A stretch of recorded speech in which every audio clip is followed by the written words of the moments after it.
Hello and welcome back to another episode of the For the Property Investor podcast, and we're here with the weekly news segment. And before I introduce my co-host, I need to say it's welcome back to 2025. And of course, the only person that can bring us the news is Nick Bendel. So welcome, Nick. Well, great to be back, Owen. I've missed you. Feels like a Oh, year since thanks, we've Nick. last seen each other. I know it has been a long time. It's almost a month, but it feels like a year. Yeah. It does feel like a year. And it's funny, I was looking at the stories we were going to discuss today, and it's funny how uh, um, the year may be new, but the issues aren't. And I suppose why would they be new? Just because the calendar has turned over, which is very much an artificial construct. The Yeah. world continues, and I think we're going to be dealing with a lot of the same issues in 2025 that we did in 2024. Yes, but hopefully it ends with a happier story. Okay. Well, I Yes. like that optimism.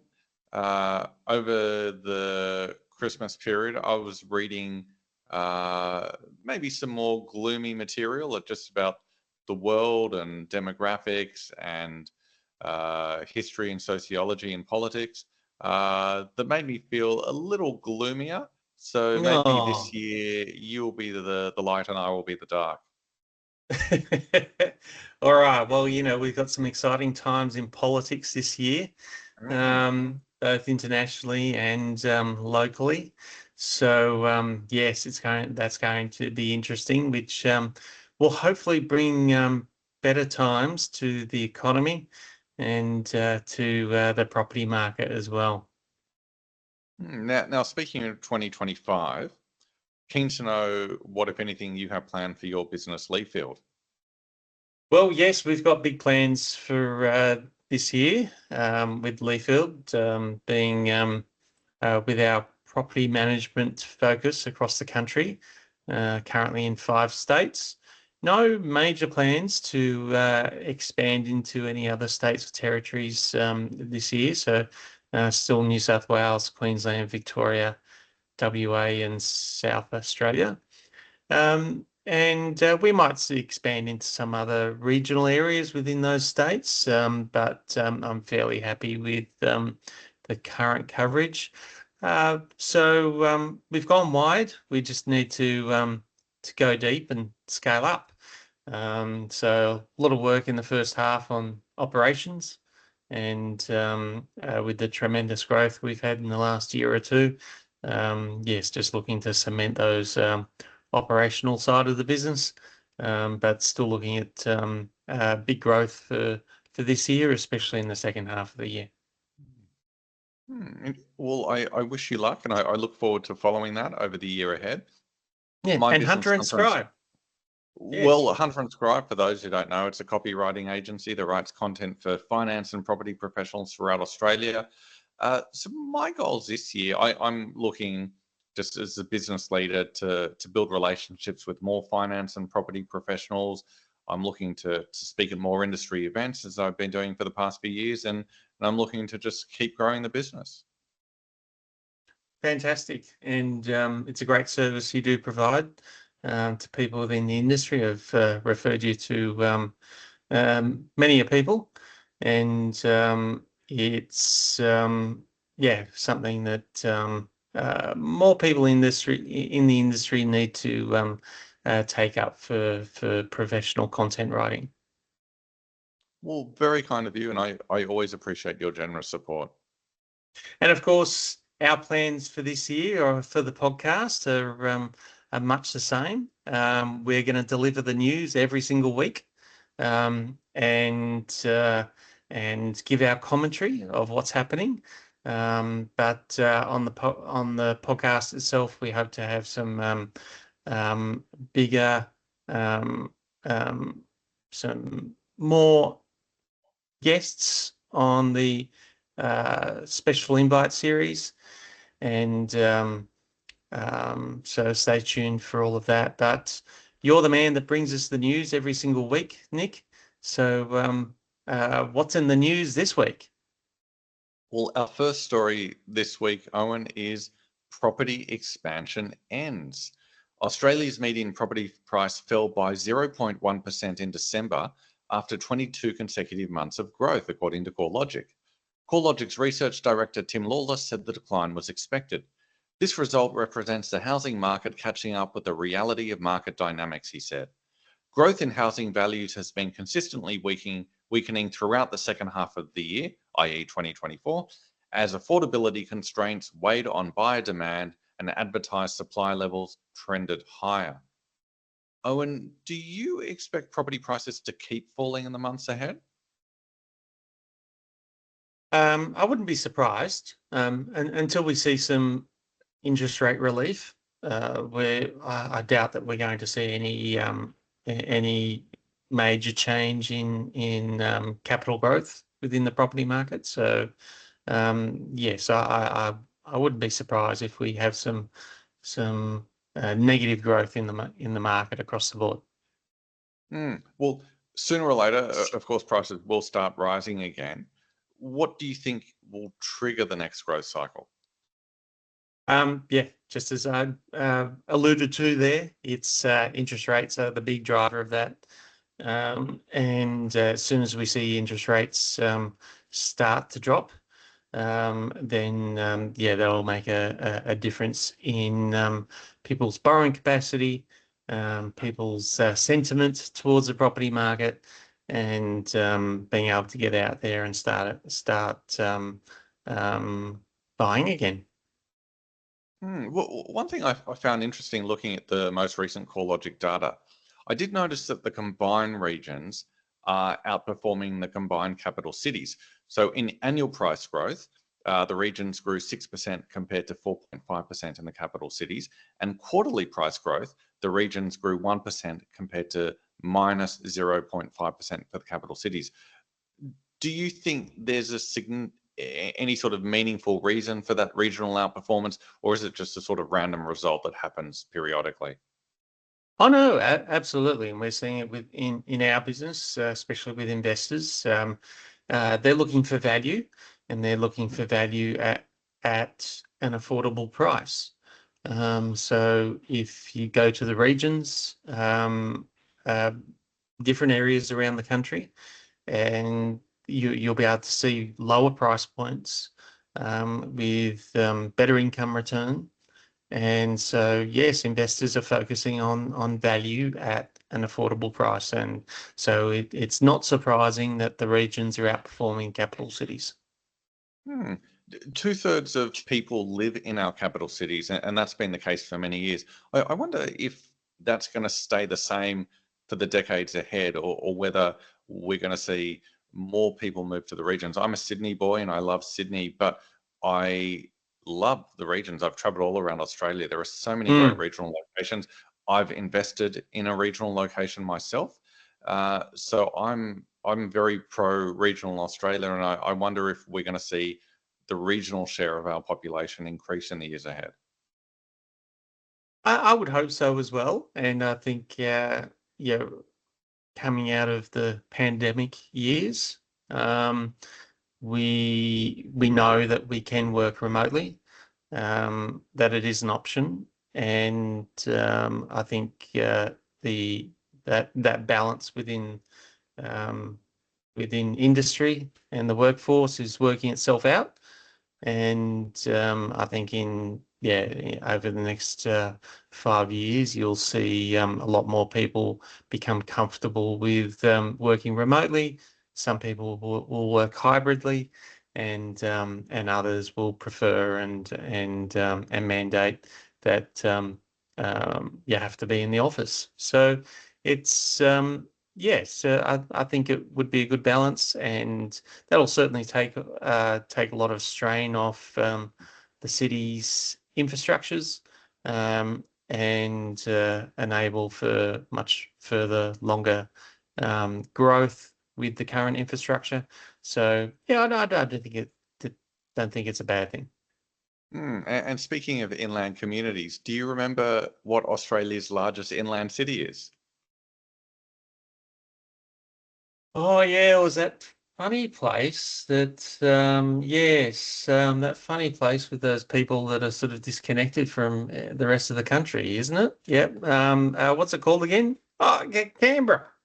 Canberra, yes, you're correct. But for those who don't recall, the two of us embarrassed ourselves with this about 6 months ago. We were trying to think of Australia's largest inland city, and we both thought it was Toowoomba. And we kind of overlooked the fact that there's a place called Canberra that's a little bit bigger. Yes, well, it's yes, it is a little bit bigger than Toowoomba. Um, you know, its significance though, it's yeah, it really is a world unto itself. Yeah. Let's move on to our second story, Owen. Mixed Yes. news on inflation. There was both good news and bad news in the latest inflation data from the Australian Bureau of Statistics. The bad news was that the headline inflation rate rose from 2.1% in October to 2.3% in November. The good news was that the trimmed mean inflation rate, which excludes volatile items like electricity and fuel, fell from 3.5 to 3.2%. While that was still above the RBA's 2 to 3% target range, it suggests inflationary pressures are continuing to ease. The RBA will closely monitor the December quarter inflation data, which is due on January 29, and the next unemployment figures, which are due on January 16, ahead of its monetary policy meeting on February 17 to 18, as it weighs whether to cut the cash rate for the first time in over a year. What's interesting, Owen, I had a look at um, kind of market sentiment just yesterday, and I was a little surprised to see that the market believes the RBA is more likely to cut rates in February than to leave rates on hold. Are you expecting a rate cut in February? Yes, I was surprised to see that as well. Um, the market has been wrong many times though.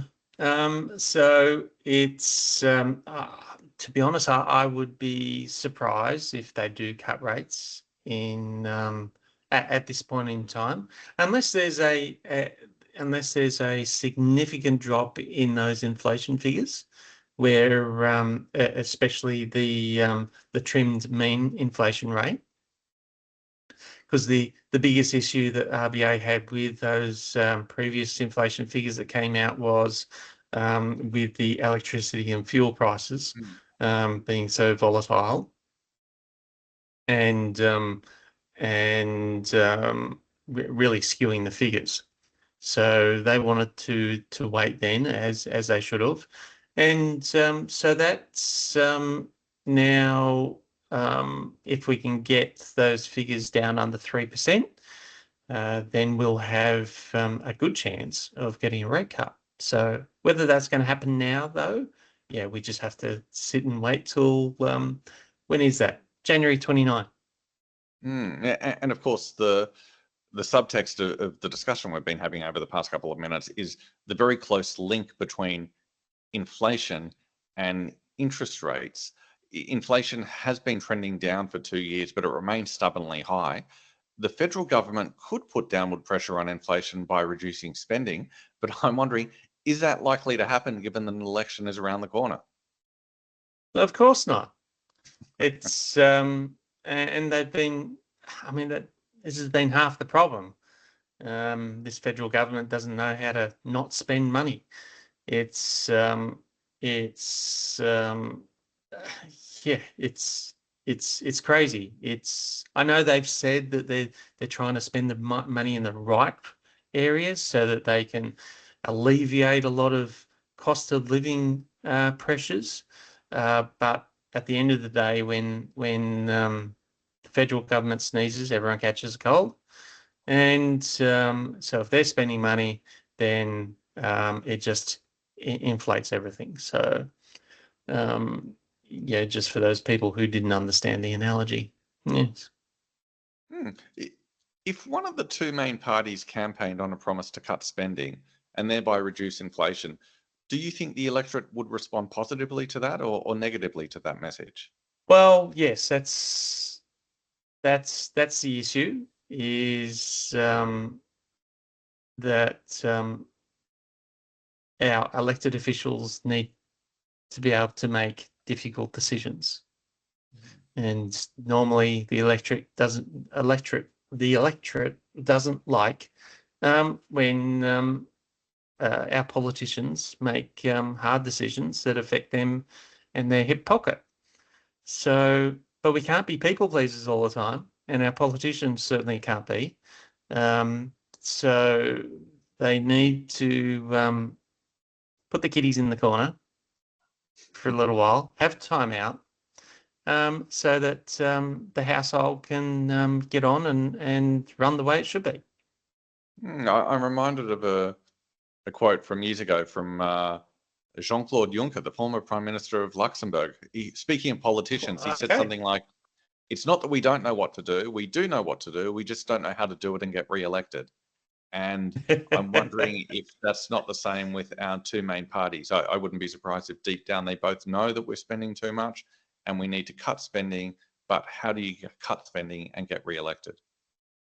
Yes. Well, the problem is that we're in a position with the current federal government that it looks like they're unlikely to get elected anyway, re-elected. It's they've backed themselves into a corner, been focusing on issues that the public are so disinterested in because they're struggling to pay the rent, pay the mortgage, and put food on the table. So if they actually just focused on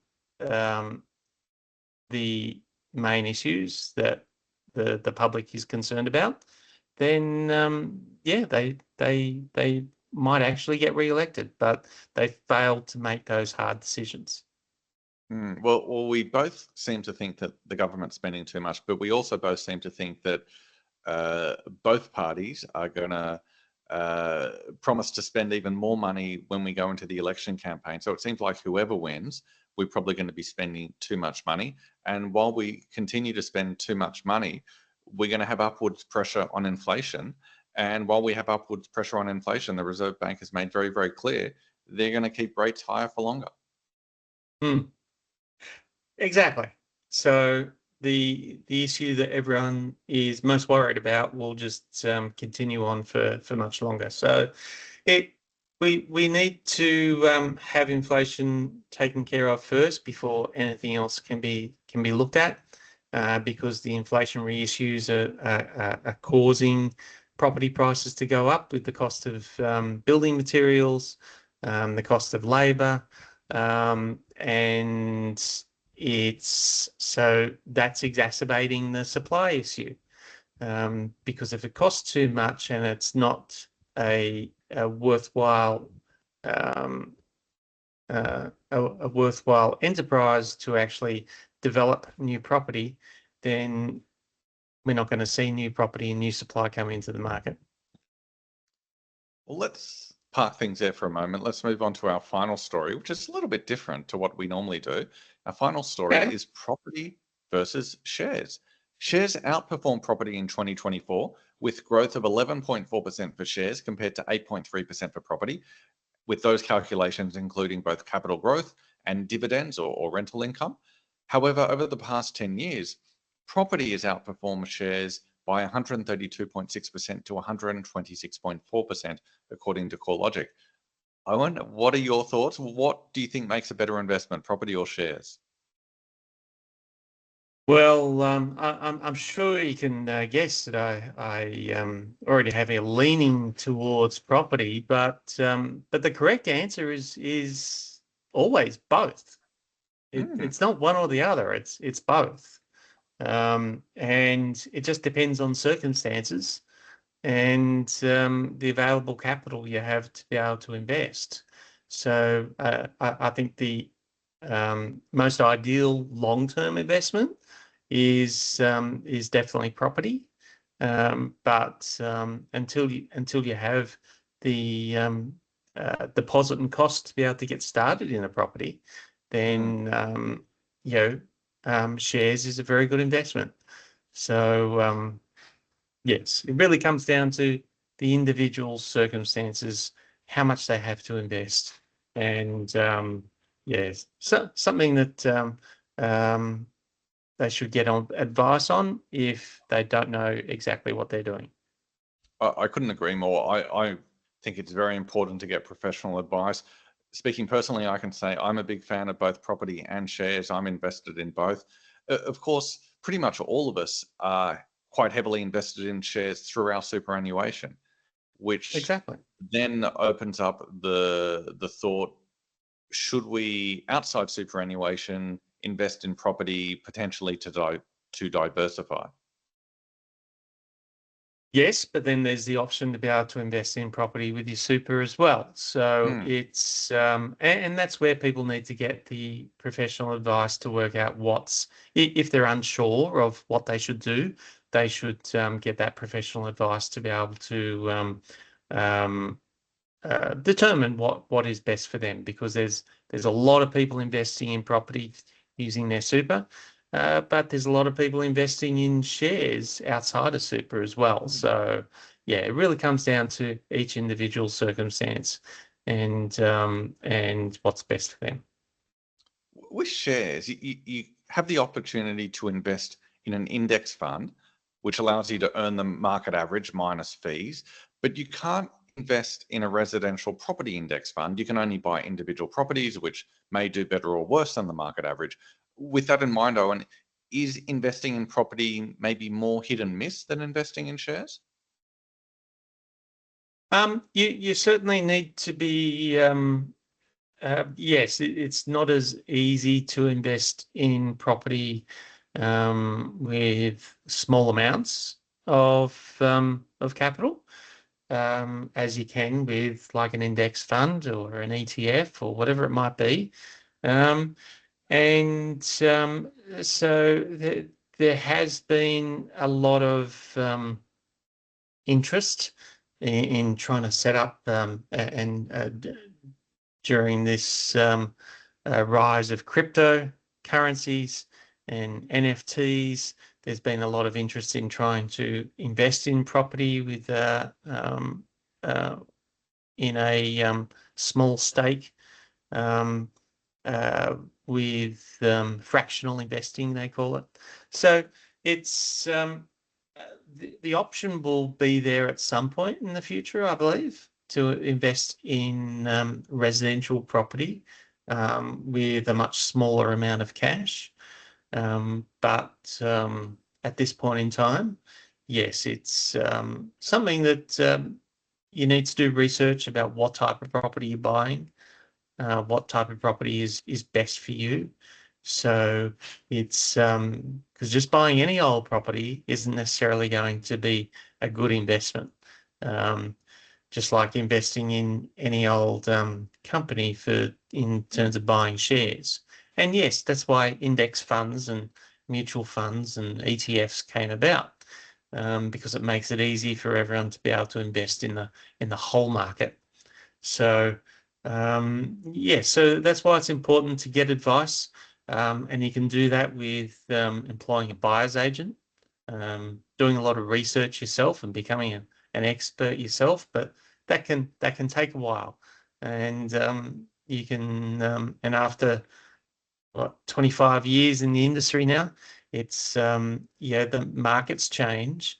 There are some basic fundamentals, but markets do change, and especially if you're looking at buying across the country in different markets, there's a lot of things to take into account. But there are some basics. So you can talk to your friendly property manager, like someone from Leifield, um, or as I said before, employing a good buyer's agent who specializes either in that area or specializes in helping investors um, uh, buy for long-term investment.